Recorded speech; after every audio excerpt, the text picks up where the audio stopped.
going on? There. Is it live?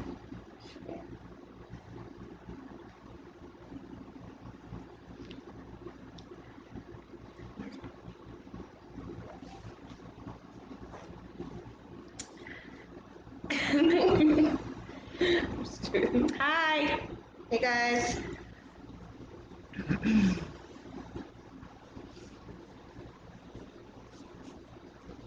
Welcome to Factor Live.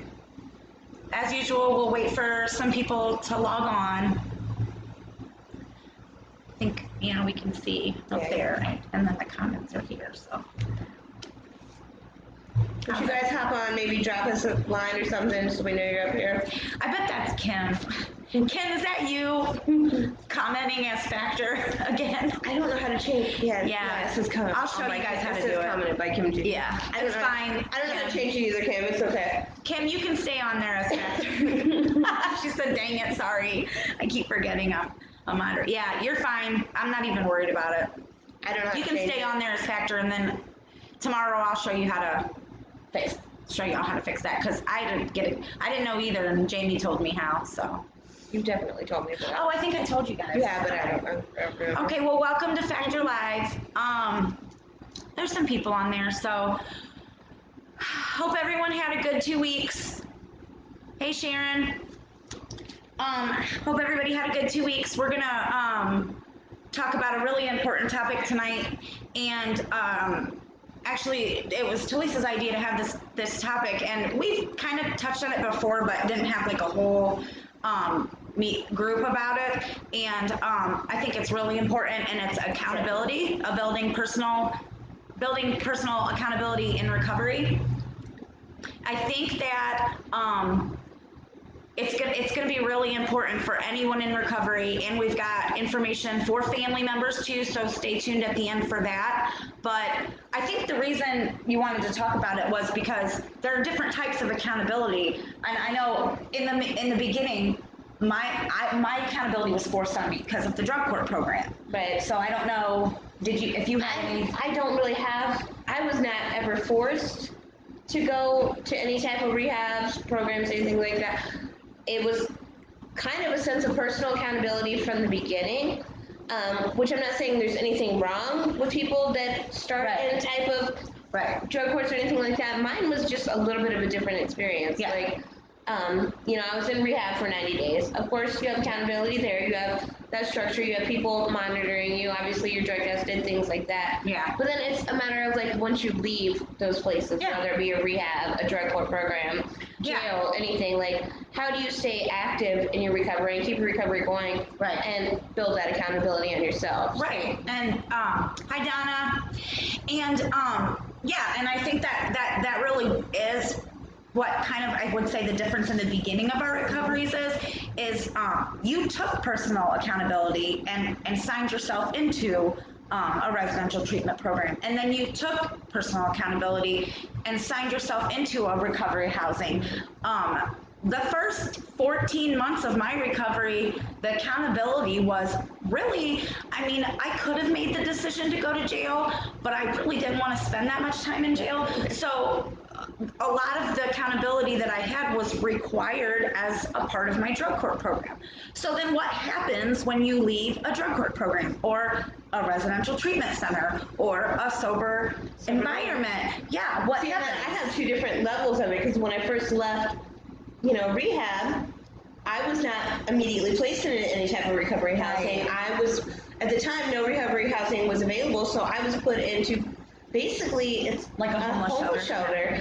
And, of course you're not being drug tested there. You're not doing, anything but having a place over your head. Right. And, so I had that level of accountability from the beginning, but then also, further down the line, I moved into residential treatment, recovery housing, at the Lotus, and have recently moved out. Right. And had to have kept, obviously, now you're back to having nobody else to answer to. So, on two separate occasions, it's different levels of accountability.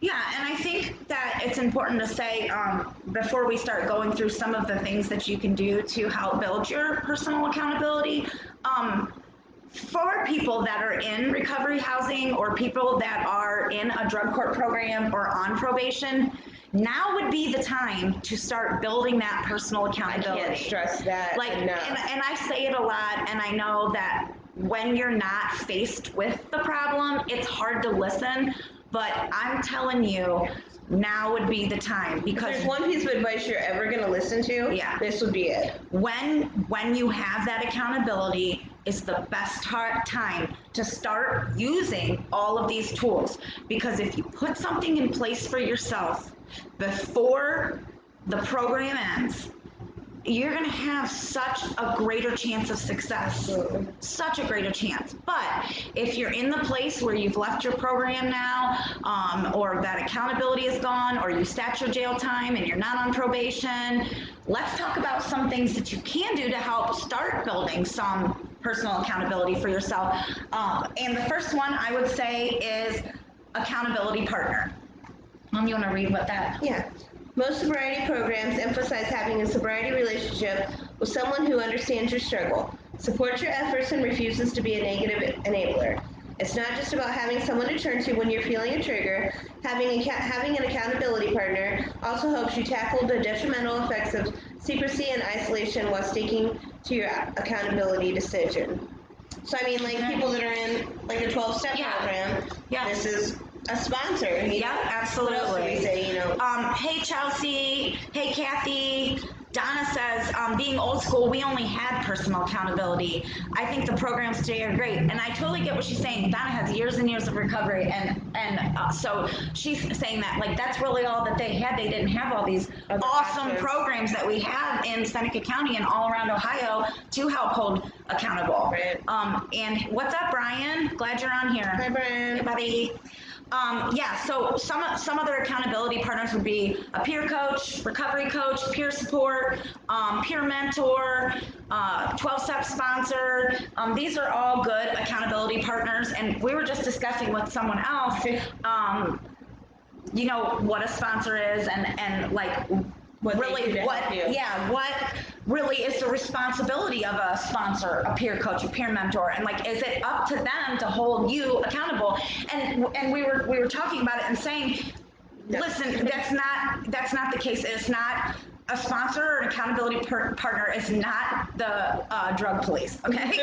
They're not supposed, I mean, and you know, some people are really passionate about what they do and they're going to be like knocking on your door and like, hey, are you in there getting high? But really the point of those people is to teach you. They know how to do it, so they teach you how to hold yourself accountable. So that in the goal. future you can also teach somebody else. Yeah, and the system keeps working. So it's not just to have somebody, you know, randomly constantly calling you like, hey, are you fucking up? Or like whatever it is, Right. excuse my language. But it's really to, in the beginning, remind you to do those daily meditations. Remind you to get on that your knees literature. and get in the literature, get on your knees and pray every day, or whatever it is that your program does.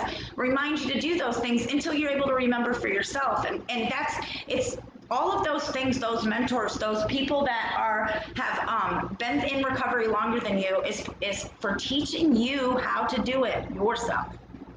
So that's really the goal of it. Let's see. Kim says, a big thing for me was to not beat myself up too much for having those risky thoughts after completing a program. It's okay to have some of that fear. First thing I did that day I completed probation was made it to a meeting and shared about my risky thoughts. Yeah.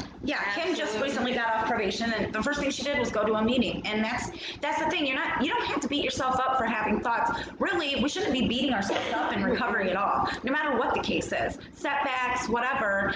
Just because something happens in your recovery doesn't mean your recovery is over. You don't have to start over. Well, especially like with those risky thoughts. I was just talking with another addict recently who was saying how, you know, they had just graduated Pivot and they were not sure, like the whole entire time in Pivot, they were saying, you know, well, I don't know how people could relapse right after. I don't know how. It makes such sense. You have how long's Pivot? Like 18 months? 14 if you don't have any. So over a year, Issues. but for a year, sure, you have somebody telling you can't do this, you can't do this, you can't do this. So then you get out and have all this freedom, And you it's have like, what nobody do you to do now? answer to. Yeah.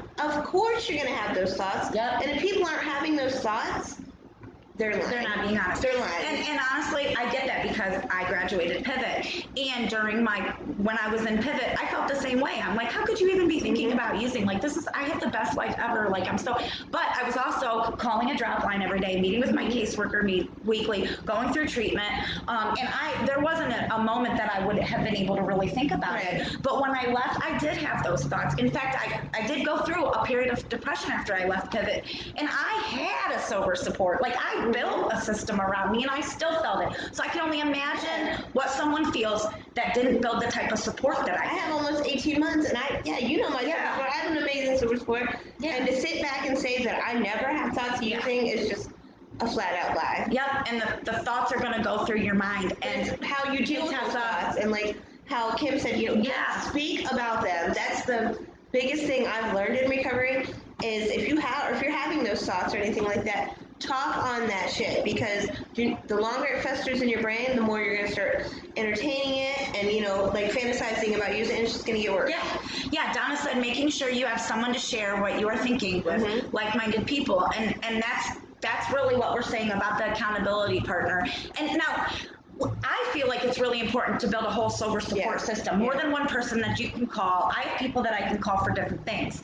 But I think the reason it lists just like an accountability partner is because you really want to have at least one person that you speak with on a regular basis that knows your daily life, what types of things you do on the regular, what you wouldn't do on a regular, and so that if something is amiss, they would be able to say, hey, are you okay? Right. And then you also have that person, like, you can go to a meeting and speak about things, but there's certain things that you're not willing to talk about in front of a group of people. Right. And so you have the person that you can trust, that you can talk one-on-one with, about the completely confidential thing.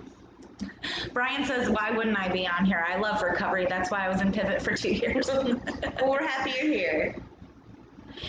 And Brian also said, for sure, but you got to talk to someone. Yeah, absolutely. There's always got to be there. You got to have somebody to talk to, and that's why it's important to build that support now while you're in those programs. But if you're not in those programs, you can still. I mean, you don't have to say, well, I didn't do it, so now I don't have that. Maybe now you should think about going to meetings if you're out of a program. Go to those meetings. Get numbers. Go, and it's like we talk about all of these things that seem so simple, but like that is what it is. It's going to meetings, meeting people in your community that are going through the same things that you're going through. Those are the people that are going to be able to get you through your crises. Those people have probably dealt with the same things you're dealing with in your head, have thought the same things, and you're not going to feel so alone. Yeah. Okay, number 2 on the list is and this one, I didn't do this one, but I kind of wish I did in the beginning, because even though I didn't have any relapses, there were a few things that I kind of slacked on, like around the house and different things like that, personal types of stuff that maybe this would have held me accountable for.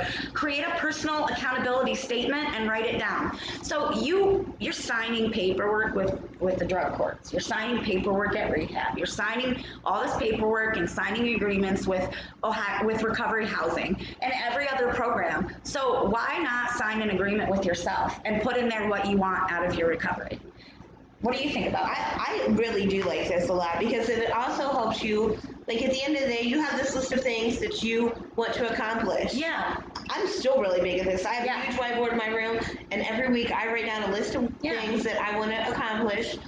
Maybe it's recovery related, most of it is, sometimes it's not. But once you check that shit off, it makes you feel it doesn't matter how small it is, it just shows that you're being productive. Yeah. And I think it helps you feel better. Absolutely, because honestly, in your recovery, take the drug court aside, the probation officers, the judges, take whoever, your inpatient counselors, your outpatient counselors, take it all aside. Ultimately, the only person that matters is you and what you want out of your recovery. So writing down some of those things that you want for your life, things that you started recovery to begin with for, even now, I think about writing this and saying, like, I will get up at 6 a.m., go to the gym every day. I will eat healthier. Whatever it is that I want to accomplish that I haven't yet, sign an agreement with myself. Because when I signed those agreements in drug court, I stuck to them. So I think it's a really good idea to sign an agreement with myself and You know make what a else promise. makes me think about? It's kind of a little bit off topic, but this also makes like you write down everything you want out of recovery. Yeah. What you want, not everybody else wants. Yeah. And I feel also maybe like by writing this down will kind of in a sense help you start to build boundaries. Yeah, Like true. because you see exactly what you want out of recovery. Yeah. And so you're no longer going to be willing to deal with Yeah. things that aren't healthy for your recovery. Yeah, because ultimately that's what it's about. It's about what you want out of your life. And we all want different things. Okay, everybody wants to stay clean. But in our recovery and in our lives, we all want different things. Some people want to be really good moms and raise their children. You know, some people that's what their goal is. Some people are looking to have a really amazing career and make a lot of money. And some people are really content with they want to work on a farm and have a farmhouse or like have a modest lifestyle. Some people want to have a ton of friends. Everybody wants different things in their lives and in their recovery. So ultimately, you got to lay that contract out with yourself as to what's going to make you happy at the end of the day. Let's see. Kim says all those tools that Pivot gave me actually do work if you apply them in daily life. As most know, I was the one that graduated the Pivot program last July. I had those tools, but I'm going to say she wasn't using them. It still amazes me that this time in my recovery, I am using those tools and it's working in my life. One day at a time works if you work it. Pick up that 500-pound phone. Yeah, all of those sayings that do actually matter and they're small cliches, but They are. But the truth of it is you got to, if you work a program, it will work for you. Like all those Yeah. little sayings are set in place for a reason. And I think when I first started hearing them, I really didn't understand what any of them meant. And the more and more I get involved with the program, the further I get in recovery, I'm like, shit, it all makes sense. I think I relate the most to pick up that 500-pound phone because like the hardest thing for an addict to do is when they're thinking about using is call and tell someone. First of all, because your mind really wants you to make the wrong choice, right? So like telling somebody is going to shut that down right away. So your mind's already going that way. Yeah. Second of all, I don't want anybody to think I'm failing at my life, Right, you know? right. So picking up that phone is hard. I've got to train myself to call somebody. Like I just called my mom. I want to say like a month or two ago, I was in Finley and I seen somebody old in my life that was not good for me. And I called my mom on the way home. And like I haven't had to call my mom in a situation like that in a really long time. Right. But I did. I think I called you too. You did, yeah. And honestly, it took a long time for me for that phone to become lighter. You got to get in the habit of doing it though, because as soon as I tell someone that I'm feeling a certain way, it's already on the mend. Yeah. You know? It's not festering in your brain. Like, Yeah. you're not going to start Yeah. romanticizing drug use. Yeah. Yeah. I agree. I love that. That's my favorite. Okay, number 3 for personal accountability is recognize and remember your triggers and create strategies beforehand. Triggers can include certain situations or people and your own moods. This isn't about avoiding situations you dislike. It's about recognizing situations that endanger your sobriety. For some situations, you can choose a healthy substitute for alcohol and still participate. However, other scenarios may require complete avoidance of an event, a person, or a situation.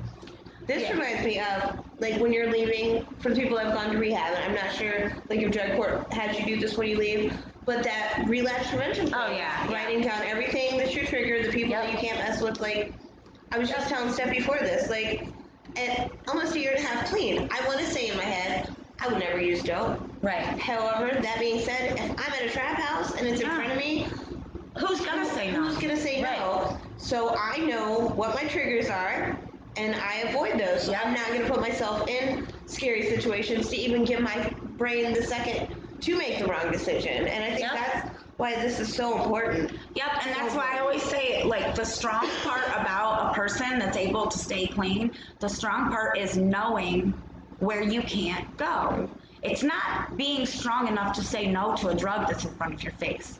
Because this is a disease, it's a chronic disease. Our brains are not programmed to be able to say no. But I'm strong enough to say no, I'm not going to go there because I know that shit's going to be there. Yeah. You know, that's where the strong part comes in. And that is part of your personal accountability. If you know that somebody or a certain group of people is going to be drinking, using drugs, smoking marijuana when you're not supposed to be smoking, or whatever they're doing that's risky, toxic behavior, if you put yourself in that in that situation, you are not practicing personal accountability. Right. Personal accountability is saying, hey, I get that you guys aren't doing drugs, but where you're going with this, like I already can't be involved in that.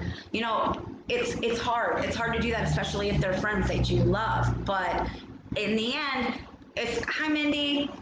In the end, it's gonna be how bad you want your recovery. How bad do you want it?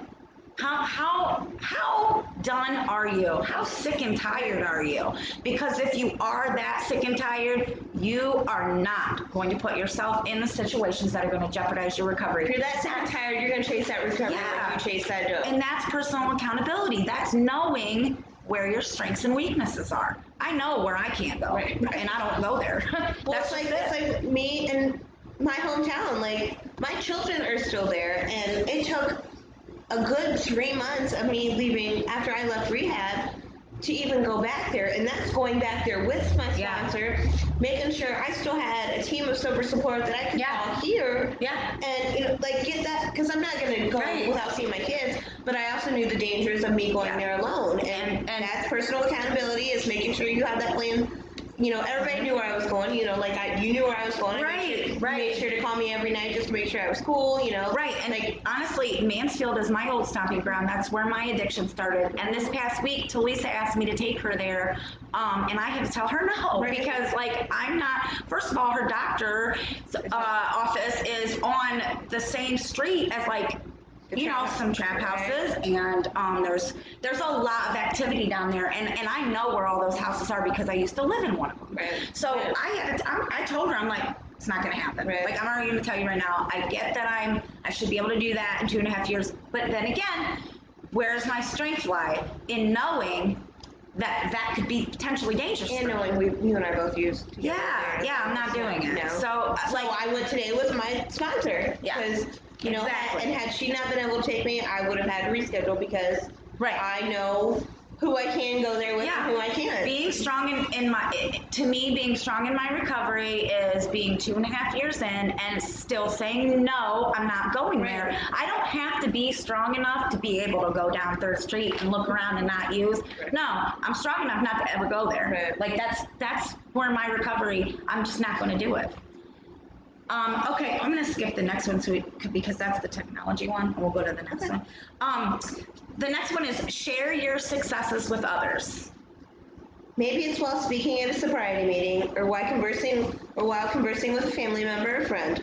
Sobriety is a forever effort, so it's always great to hear someone say, this is what worked for me. Sharing that success with others will be as good for you as it could be for somebody else. That's why it's called an accountability circle. Right. The therapeutic value of one addict helping another is without parallel. And it is not ego when you're talking about something that you did great in your recovery today. Okay, I'm going to tell you that right now. That's only going to help somebody. Yeah, if you need to talk about what's working for you, we all deserve to be pumped up in our life. Okay, so if you want to call a friend, go to a meeting, say it on Facebook. Hey, I avoided this situation today and it made me feel good, or I was able to do this, this, and this, and this, and this. Yeah. First of all, you're going to help someone else. Second of all, you're going to help yourself. Third of all, whoever's on your Facebook or listens to you that cares about you is going to remember what you said and watch for the next time. It's always a win-win when you're sharing your successes. It definitely, because I have, like we just said, I'm from Mansfield, and I've been very open about being an addict ever since I got out of rehab for the reason of helping the next person. Yeah. And I've actually, like, recently had people that I haven't spoken to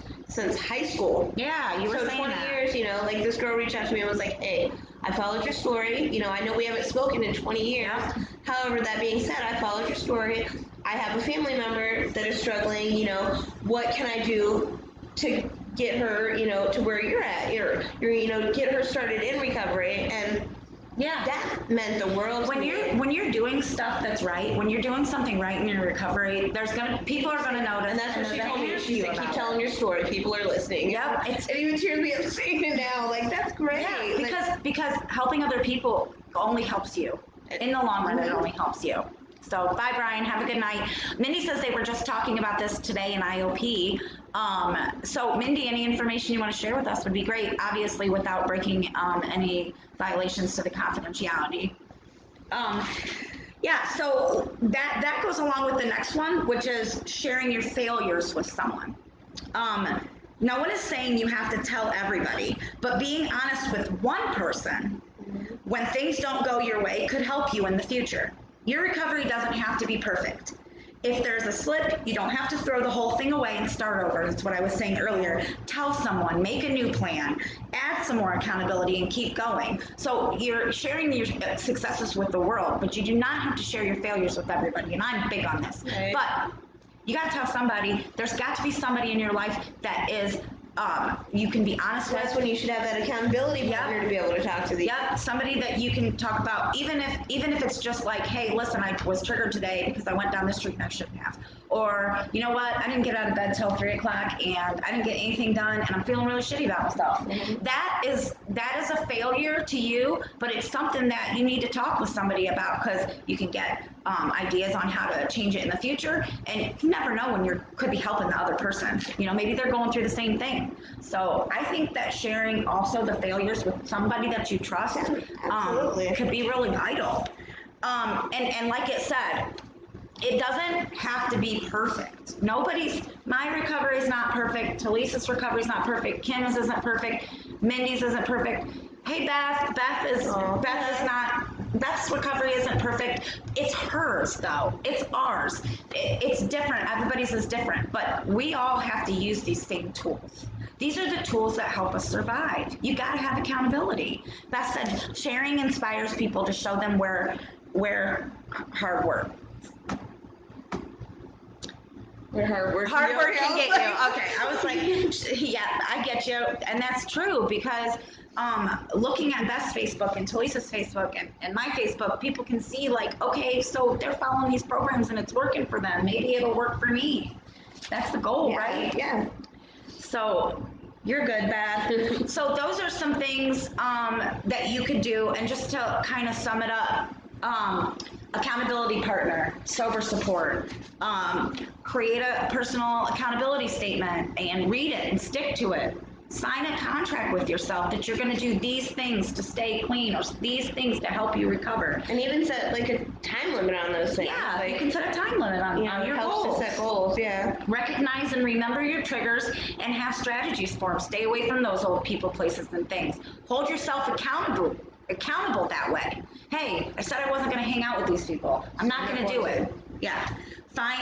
Share your successes and share your failures. And then the last one, before we start talking about what family members can do, and if anybody has any other ideas for how someone at home without a program can start creating personal accountability, put it in the comments. So put it in the comments so that we can read them and other people can get more and new ideas on how to get more accountability. Right. I mean, especially like a lot of y'all just graduated from Pip. Yeah. Like, what are you guys doing to keep activating your recovery? What are you doing to help that accountability? Yeah, and I know for me, like when I graduated Pivot, I ended up coming off of the Vivitrol shot the same month that I got out of Pivot. So I was really scared because I didn't have that accountability. I had no accountability, but I had Factor and Narcotics Anonymous, my sober support, my sponsor, my friends, my family, and I was honest with them. I talked with them all the time.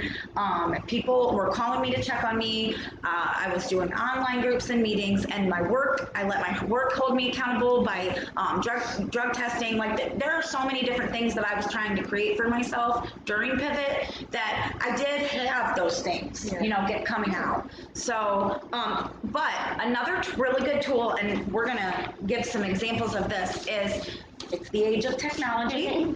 So there are apps for your phone. Yeah, there's apps for everything. But there are apps on your phone that can help you in your recovery stay accountable. So we're going to talk over each one of these and go over, like, highlight some things about them. And then if you want the full list, you can message one of us and we'll send it to you. But we're going to talk about some of these apps before we move on to the family piece. And then you guys just share in your comments which ones you like and which ones you don't like.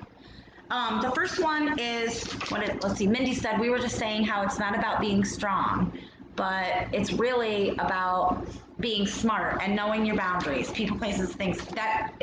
I'm telling you, you couldn't have said it better, because a lot of people say it's about if you really want it, but the thing is if you really want it, then you'll be smart about it. Yeah. It's the case. You know, we learn all of these tools in our drug court programs, and we learn all this stuff in NA and AA and everything like that. But when it comes down to it, if we put up those boundaries in place and create all of those walls around us, be smart enough to know how many walls you need, then a few of them breaking down is not going to affect the whole thing. You know what I mean? Like if I thought about using, I've got so many things that I've placed in front of me that a couple walls breaking down is not going to ultimately lead me to use, because I'm still going to have a few. You got to put as much in front of you as you possibly can. And that's what Mindy was saying about being smart. That's knowing yourself and knowing how much accountability you really need. That's coming. Beth said, yes, that's why I share my surgery story, because it had me down since I can't work out. Yeah, and I'm glad that you do, because everybody goes through different things in their recovery, and you know, going through that with surgery and not being able to use the same system of support as you used to and trying to figure out what to do is going to help somebody else. Yeah. It really is. Kim says, I have to tell myself that my recovery isn't part-time, it's full-time, and don't get stagnant. Whereas before, I would let things such as meetings, support, they start falling off, eventually relapse. So I worked at something recovery related every day because I have to. And you really touched on something important, Kim, I would say, because a lot of people ask, like, well, you know, why did this happen to me? Or why did okay, well, were you doing the same things that you were doing in your drug court program? So if you stop going to a drug court program, or you leave a recovery house and you're not going to the required meetings that they required you to go to, and you're not doing the same things that they were requiring you to do, you've lost your program. Yeah. You've lost your recovery plan. So you have to keep up with that, even after drug court, even after whatever program you're in. Once you stop that, you keep. I don't know very many addicts that just can move on with their daily life. And especially without having that structure. Like, yeah. Addicts thrive on structure. Like, yes. If I don't have that structure, my entire life goes in shambles. Like, I immediately start losing my shit. Me too. We need structure. I do. Honestly, like, and that's why I still go to meetings and still do all the things that I do, because without it, I wouldn't last. And I know that about myself. I'm not somebody that can just move on. And especially, I gotta live in recovery. Are all in our head all the time. Yeah. Like, that idle time is awful. Like, I was just telling you the other day, I'm like, well, it's Thursday. I hate Thursdays because we don't do anything on Thursday. And it's like, what am I supposed to do with my time? Like, I hate it. Yep, that's because meetings and different things are important to Lisa in her recovery, because that's what's kept her clean. So, and the same goes for me. So let's talk about some of the apps that you can use to help hold you accountable. The first one, I'll read the first one. The first one is called 12-Step Companion. It's called 12-Step Companion. The 12 Steps Companion app is a comprehensive sobriety tool for members of AA. It is available for iPhones and Android devices and allows you to carry the big book with you wherever you go. Use this app all throughout the day for reading, note-taking, encouragement, and easy access to contact info. Some of the main features of 12-Step Companion are view and keep track of how long you've been sober, read the main 164 pages of the big book, enjoy easy access morning and night prayers, gain encouragement from an extensive collection of promises from the big book, take notes to revisit later at your AA meetings or share your notes with your friends and family, and then organize your recovery support contacts for easy access to phone numbers, addresses, and your maps. So those are just some of the features on there, and that's called 12-Step Companion, and it's an AA app. So I'll let her read the next one. The next one is the NOMO Sobriety Clocks. The NOMO app was created by a man in recovery who needed a way to stay motivated and keep himself on track with his sobriety. It's available for iPhone and Android. It's perfect for anyone in recovery from drugs, alcohol, pornography, depression, self-harm, and more. And not only helps you keep a running progress log of how long you've been sober, but it also provides a fun brain exercises to keep your mind off cravings. That's cool. Yeah. You can also create multiple sobriety clocks to keep track of your progress with food addiction, alcohol addiction, drug addiction, and any other battle you're fighting. It's great for individuals who are currently enrolled in transitional housing, and want an extra tool to track their personal progress.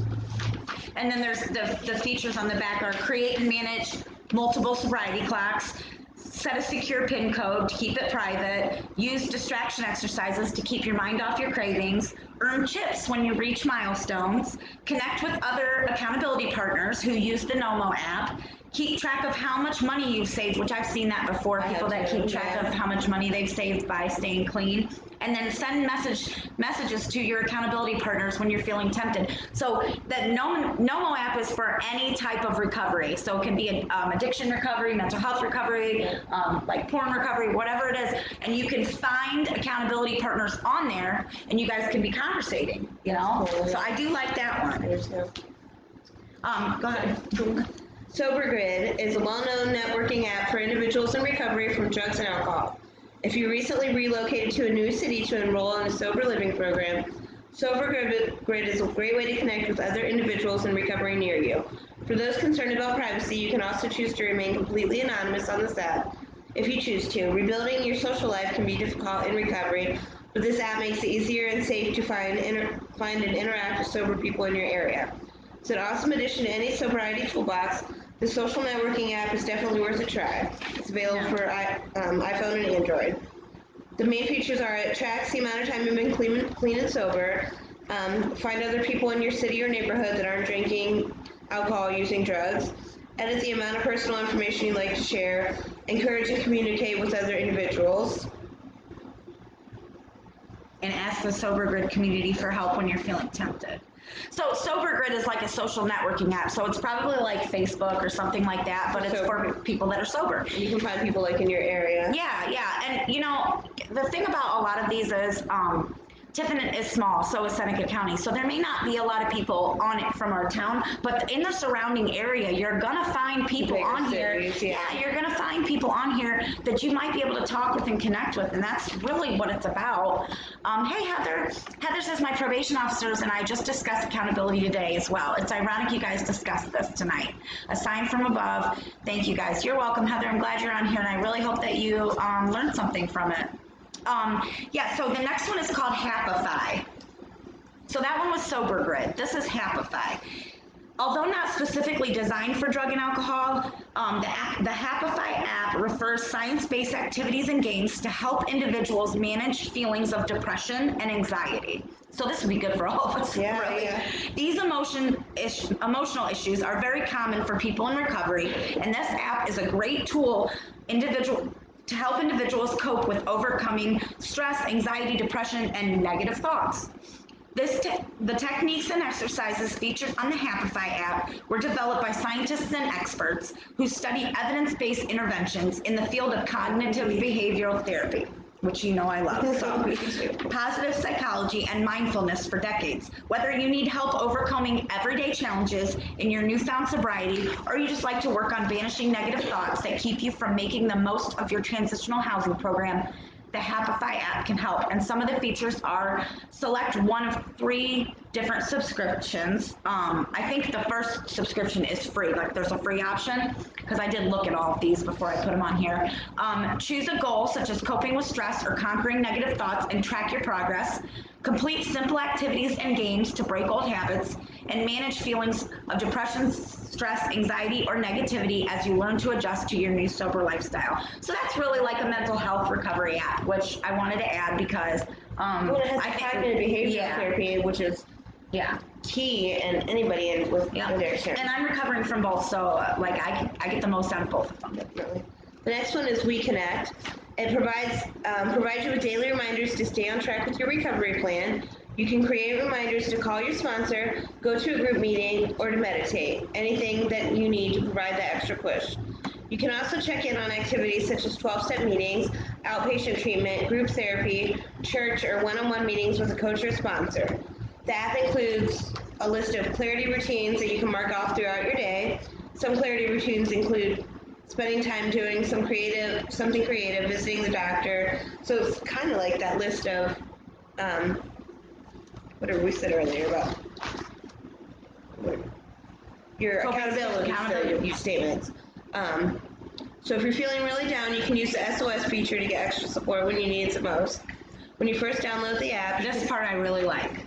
When you first download the app, you can select whether you want to manage your own recovery or be a supporter of someone else's recovery. This is a great option for sponsors, coaches, friends, and families, and coaches. So that's why I really like this app. And hey Corey, and Kim said, what app? Kim, I'll get you all of these apps. And anyone that wants all of these apps, just all you gotta do is message us. I'll send it straight to you. Yeah. But this one is called We Connect, and why I like it, and I'm thinking about using that. I really think I want to start using this app because you can have the app and set it for yourself, but family members, loved ones of addicts, friends of addicts, sober support, sponsors can have the app as well and set it to be a supporter of someone else's recovery. And that is like such a really good accountability tool to have for both parties to be able to use. You know, I think it's a great idea. I really like that.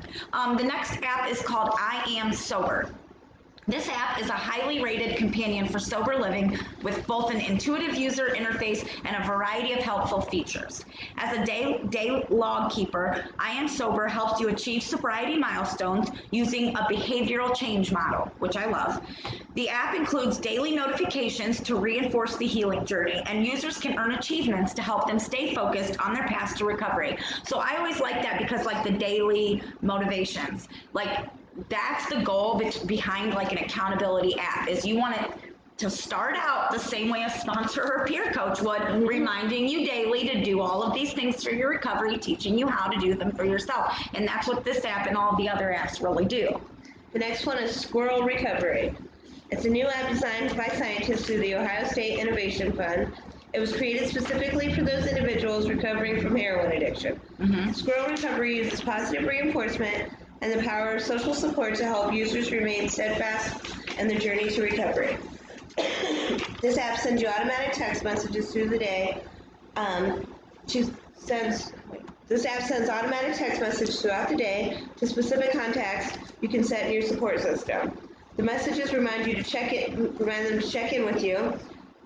It also includes a panic button that notifies your contacts to call you immediately if you're experiencing craving. Yes. So I don't think we need to go through the back one. I mean, we went through quite a bit, but we have I created this whole list of accountability apps, recovery apps, mental health recovery apps, and you can pick and choose on the list which ones would work for you and in your recovery. All of them are designed a little bit differently, but for somebody that doesn't have a program or they're trying to still build a program, these apps are really cool. And some of them really do daily remind you and check in with you, and your sober support and accountability partners can be a part of the process. So if you guys want this, message me, and I'll try to get it on the Factor website tonight, but if you want it, message me and I'll send it straight to you. Because I like the app idea. I'm probably going to download like 4 of them. So Yeah, I saw at least 3 that I want. Okay, so now let's talk about the second piece, which is Kim, I'm gonna post it right on the Factor page. I'll post the whole list on there for sure. Hey, Kara Porter. Hey, Kara. Now we're going to talk about the loved ones and family members, because you know Factors for family and for addicts. So this part is we're going to discuss, and I see a lot of people in recovery that are messaging and playing a part in this. If you guys could just keep commenting on this part of it, it's how loved ones can help someone keep accountable in recovery, how they can help us, because we do have viewers that watch that are trying to help their loved ones find recovery, help them stay in recovery, and they need our help. They need our help to know what works and what doesn't work. So we're going to go through this list of things that they can do to help us in our recovery. And if you guys could comment and share on your input on that, that would be amazing. The first one is to educate yourself as a family member or a loved one on addiction and recovery. Addiction and alcoholism are very complex, and recovery is one of the greatest challenges of most individuals' lives. The best way a loved one can help an addict is to educate themselves on the many aspects of addiction and recovery, such as triggers, health issues, enablement, the recovery process, treatment, whatever it may be, loved ones will find it much easier to relate and assist the recovering addict if they understand addiction. And one of the really good websites that will help you understand addiction better, obviously you can reach out to us and we'll get you as a family member all of the resources that we have. But the OMAS website, the Ohio Mental Health and Addiction Services website, and I'm going to put it in the comments, it's www.mha.ohio.gov,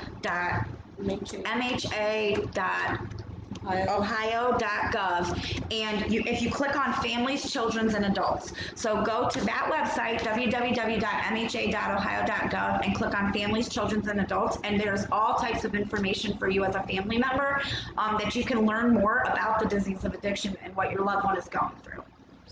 The next one is understanding and prepare for extended problems.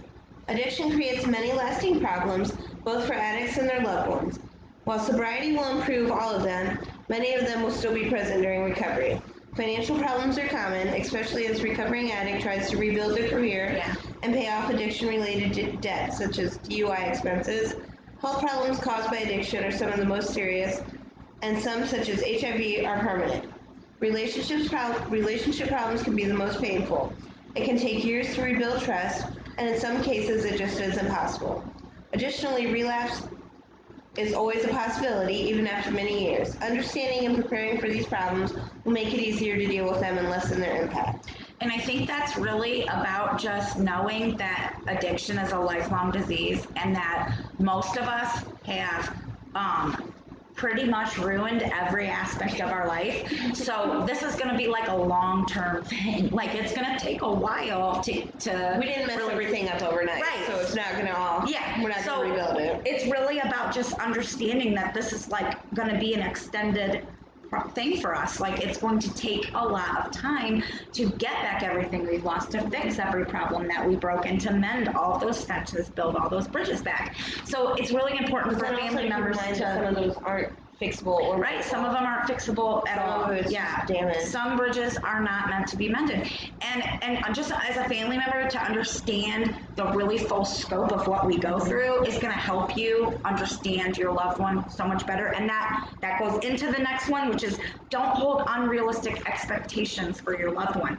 The major desire of anyone who loves an addict is to see them clean and sober. There's also a belief that the addiction is the source of all of the problems in the addict's life and their relationships, and it's commonly assumed that merely by attending rehab, someone is cured. Unfortunately, that is not true. Many loved ones find themselves disappointed by a recovering addict and the progress that they've made or haven't made. This is especially true when relapse occurs. It is definitely best to avoid disappointment because the recovering addict will sense the disappointment, which will in turn make them feel hopeless and more likely to relapse. So as far as accountability goes, when you're starting to try to build those boundaries and help them with accountability, please don't have unrealistic expectations and make sure that you do expect extended problems because it will help you in the future. Next one is make changes to support sobriety. The support of loved ones is often critical to a recovering addict maintaining their sobriety, especially in the first months after rehab. Examples of changes that support sobriety include removing all addictive substances from the home, avoiding social gatherings where substance abuse will occur, finding new sober activities to do together, putting a focus on the new aspects of life, and building relationships with sober friends. Yeah, and really that's like as a family member or a loved one, the most important thing that you can do is to support the person in recovery by creating an environment of recovery around them.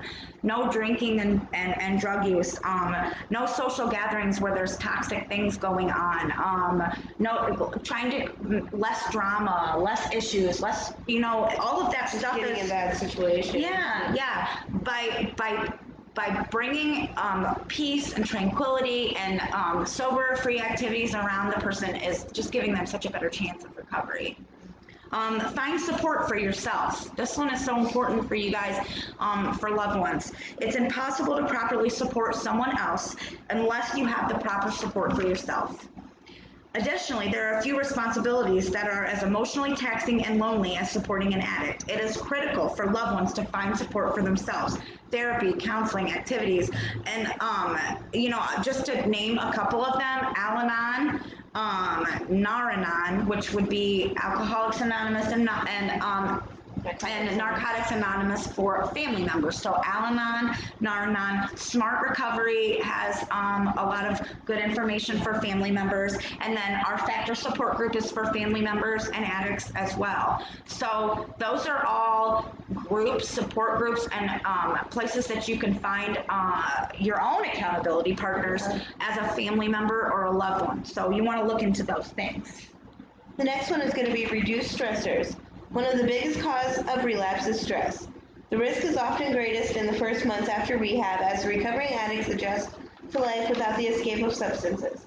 While life outside of a treatment facility inherently comes with a great deal of stress, and it cannot be completely eliminated.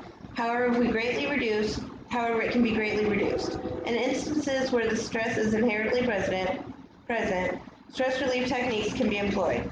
Some effective stress relief techniques include journaling, meditation, exercise, breathing techniques, yoga, artistic expression, music, exercise like walking, hiking, things like that. So what it's saying as related to accountability is when you notice that your loved one seems stressed out or looks like they might be dealing with a crisis, or you see that they maybe are reacting to a craving or something, bringing them to a place of, like I said, tranquility and relaxation could really help them get back refocused and work on their what their program is. And so meditation, exercise, taking them out for a walk, those things could really redirect someone Just anything to get straight their to mind that. off of it. Yeah, exactly. And as a family member, that's all you can do. You will not be able to work a program for someone, but you can assist someone in these ways. So you'll know when something is amiss, and that would be a really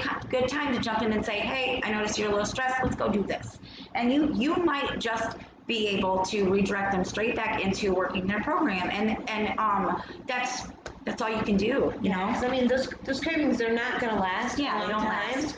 And the family members cannot obviously control when Right. people are going to have those cravings, but they can help, like you said, redirect them. there are ways to get help them out of their head. Yep.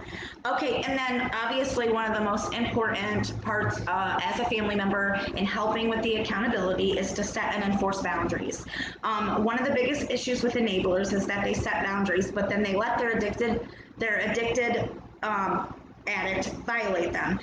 This lets the addict believe that the boundary setter is not serious and not someone to be respected. In the future, they will disregard any boundaries, and often that person, they'll disregard that person entirely. That's why it's critical not to only make firm, clear boundaries of what is and what is not expected, but also to firmly enforce them. Now, I have not been the best at setting and keeping boundaries in my recovery, especially with family members, but I know how important it is, you know, and I always speak on that. Connie, also, I saw that Connie was on the live. Connie is like a master of boundaries at this point. So, and we've all had people in our life that we've had to set boundaries with. It is so important as a loved one in recovery. You know, with I someone in also recovery. struggle with boundaries, and it's Beth Stolen here. Beth is also a big one with Yeah, trying Beth to is teach you really how a to teach guru of boundaries with too. you. So- And I'm learning, but it's definitely Yeah. a progression. Yeah, and it's hard. It is hard, but it's important. And so, like, if you're struggling with setting boundaries with an addict and you know how important it is, because it is, that could be the number one thing that you could do for an addict and helping them with their accountability is setting boundaries. How about drawing up a contract? And I talked about in personal accountability, drawing up a contract with yourself. A loved one can draw up a contract with an addict that can really ultimately do the same things. What are you expecting out of them? What would they like from you? You know, because it's a give and a take. It's both people are equal parts of the relationship. So you guys can discuss what types of things that you need from them, what types of things they need from you. You guys can draw up a contract and say, like, I will hold you accountable in these ways. If you do not follow through, these consequences will happen, and follow through on them. And maybe just drawing the contract will be enough to help. But if not, follow through. And I think that's Connie. She says it's still hard keeping our boundaries and not enabling. It's also something families have to work on daily to keep strong. Absolutely. I agree. Boundaries and enabling is super hard because most of us in addiction, and you know, really most people have some type of empathy, but most people in addiction have a ton of empathy. So it's like Right. our hearts are already on our Yes. sleeves. So it's hard. It's hard to stick with what you say you're going to do, you know. And Connie says also it's great for family members and friends to have support people to talk to keep each other accountable and strong to help your loved ones. Yep, and that's where that Factor support group, Al-Anon, Nar-Anon comes into place, and or just an accountability partner as a family member is okay to have. You know, Connie could be a great accountability partner for another person that has a loved one that is in recovery, because having somebody else that's going through the same thing, whatever it is important. It's super important for somebody. Yeah, you can share with each other things that Yeah. have worked for you, things that haven't worked with you. Yeah. Just like we spoke about for the addicts, having that accountability. Yeah. Like, share your experiences. Yeah, but so if you, especially if you have a loved one that's living with you, start off on the right foot, draw a contract with them. This is what I need from you. What would you like to have from me? How would you like for me to hold you accountable? Okay, well, this is the consequences if these things don't happen, and follow through on them. I You could like be it. doing so much for your addict. That contract thing, and it almost seems to me like that would be a good, because sometimes it is hard to even, Yeah. especially if it's a family member, Yeah. to speak about the things that Yeah. you need from them Yeah. to be able to help. Yeah. So I feel like that contract Yeah. is just a good way, like almost like an icebreaker to help Yeah, it get could that be. conversation started. Yep, it could be, and you could go and you could use that later. Hey, remember, we drew up this contract. I want to remind you of the things that you said that you were going to do and what you're not following through on. Remember what I said that I would do if you didn't. Remember the consequences. Right, Yeah. and that could really steer someone right back in the right direction, especially somebody that doesn't have a different program to follow. Connie said she's always here for anybody. Yep, Connie is always here for everyone, and that is the truth. Connie is a great person that has a lot of knowledge about family members living with somebody in addiction. And so if you're a family member on here, call the Factor phone if you want to meet with Connie. We can set that up for you. The last one is what to do if you suspect a relapse. Unfortunately, relapses happen and with great frequency. Many studies suggest that a majority of recovering addicts will eventually relapse at some point in their lives. However, just because a relapse happens does not mean that an individual's long-term sobriety is at risk. With careful and rapid attention, a relapse can be limited and contained. If you suspect a recovering addict may have relapsed, consider taking the following steps. Consult with other friends and family to see if they share your concerns. Yeah. Express your concerns in a kind and caring and non-judgmental manner. I think that's very important. Yeah. Suggest that they contact their sponsor or contact their sponsor for them. Encourage them to attend a group meeting. Suggest that they contact their therapist or contact their therapist for them, and stick to your boundaries. Yeah. That second one, express your concerns in a caring, kind, and non-judgmental manner. That's probably the most important. Yeah, I don't think it ever helps a recovering addict when you come at them like really negative or yelling or with a lot of emotion. I know it happens, but it's best to do it in a caring manner. But what I think is really important about all of those things, if you suspect a relapse, is you could draw this stuff up in the contract. If you don't follow through on these things, you agree to allow me to call your sponsor. Yeah. If I notice these specific things, you agree that I can call your therapist and have that non-disclosure agreement signed ahead of time. Have the addict even put, you know, Yeah. like, well, if you see me doing this or this. Like, Yeah. a lot of times family members aren't really going to necessarily, Yeah. you know, like, I was getting high for years before my family Right. even knew. Like, Right. so let the addict be, you know, during Right. this contract, be like, okay, well, you know, if I'm isolating, if Right. I'm doing this, if you see me Yes. with this person, you know, Yep, then that that's is when you so should suspect important. things. That is so important. When I first meet and discuss somebody moving into Lotus Recovery House, one of the first things that I say to them is, tell me how I will know if you're getting ready to relapse or if you're using. I want to know what your signs are. What are the signs that I should be looking for? And we write those out. 'Cause it's different in every person. Yeah, it's different. And when somebody has a clear mind, they're going to be willing to tell you those things. So as a family member, you can ask your loved one, hey, what are the things that I should be looking for? And have them write them down for you. So when you draw the contract up, if I notice any of these specific things, you will allow me to call your sponsor. Yeah. Or you will allow me to call this person, or you will allow me to do this. That's a really good way because only the addict knows what those triggers and telltale signs are. And having it drawn up in contract is a really great way to say, you told me that I should look for these things. I see all of these things. So I'm going I'm to doing follow through this. on my Yeah. end. Yeah. So I think that's a really, really good tool. I like that. So I really think that we had a lot of really good comments from people. I hope you guys have a few extra suggestions on how to build personal accountability and help your loved one with accountability. Like I said before, we have the apps that we're going to share on the Factor page as soon as we can. So Lisa, want to say anything else before we wrap it up? Like you said, we're going to share those on the Factor page. If you want them, before we do that, just give us a call. We'll, happily send those to you. And if you guys need any help, reach out. Call the Factor phone. Yeah. We have plenty of resources. Yeah. Hey, Diane. No, we don't have meetings in person yet. We're trying to put something in place so that it's safe for everyone. Trust me, I want to go as much as everyone else, and we're working on it. So we just have the lives for now. But if anybody has any topics that they would like to discuss or anything that they would like us to research or look up for them, please call us or message us. We really want to be there for you. We want it to be information that is going to help you in your recovery or help you help your loved one in recovery.